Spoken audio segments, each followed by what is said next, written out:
As the weeks went by, Amaloa realized that Bayo had not even bothered to start returning the money she had lent him, so she decided to confront him. "I knew you were not seeing me as part of this family," Bayo started. "If you were, how would you invest in a family business and then request a refund? You told me to lend you the money, not invest," Amalala replied. "So you expect me to return the money now? In a new business that is just growing." "Sometimes I wonder how you think," Bayo said. "It's better you tell me to give you more time than to keep quiet," she explained. "The money came from my business, and my business is suffering because of it. All I asked is when you will start paying me back. I'm not asking for everything at once. You're the only one who understands the kind of woman you are," Bayo snapped. "All you think about is money and business. Girls younger than you already have children, but here you are talking about business and money. Aren't you ashamed of yourself?" Amalala grew furious. They exchanged harsh words, and before she realized it, Bayo slapped her. She fell and collapsed. Terrified, Bayo grabbed his phone and called his mother. She instructed him to rush Amalala to the hospital while she met them there. At the hospital, the doctor announced that Amalala was a few weeks pregnant. Amalala was overjoyed at the news, but she was surprised to see Bayo and Mrs. Arowolo indifferent. They remained quiet the entire time. A few days later, Amalala called Bayo. "Are you even happy that I'm pregnant?" She asked. "How can you ask such a dumb question?" He replied, "I can read the handwriting on the wall. You and your mum didn't look happy about the news. You want to know the truth?" he asked. "We never thought a 45-year-old woman could get pregnant easily without assistance." Amalala felt hurt but chose not to respond.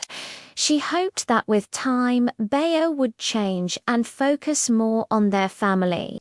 She gave him space, but things only got worse. As the pregnancy progressed, she grew more afraid of him. She stopped asking about the money and secretly wrote off the debt. Bayo became more violent, using every slight excuse to hit her, even though she was pregnant.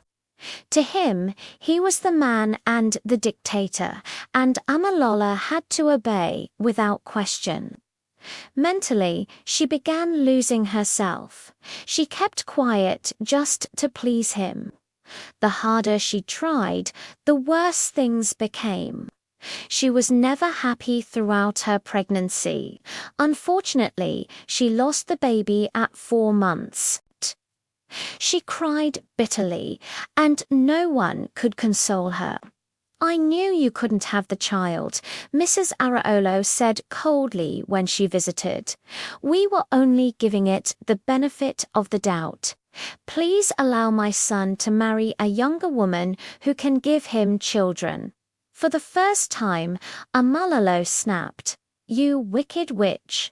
You should be celebrating with your fellow witches that I lost my baby," she shouted. Bayo was furious. "How dare you call my mother a witch?" The argument escalated into a fight.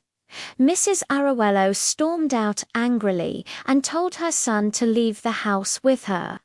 For 2 weeks, Amalala stayed alone. She cried endlessly and regretted everything marrying, listening to society's pressure, ignoring warnings about Bayo. "Marriage is not an achievement after all," she whispered to herself every night. One of her employees, Tina, noticed that her business had been suffering and that Bayo had abandoned her. Tina visited the Peters and told them everything she knew. Mr. and Mrs. Peters came to see their daughter and tried to comfort her. The last marriage must be saved, Amalola kept saying through tears. Her parents believed reconciliation was best. They visited Mrs. Arowolo and pleaded. Eventually, Bayo returned home. But nothing changed. He grew even more aggressive. After every fight, Amalola would crawl back and beg. The abuse became routine. Then she realized she was pregnant again just 3 months after losing the first one. One Saturday, she decided to tell Bayo. She sat him down and handed him a paper. He opened it. "Divorce, what is this?" "I don't want to force it anymore," she said through tears. "I'm tired, Bayo. I can't save this marriage and lose myself. Please go and be happy.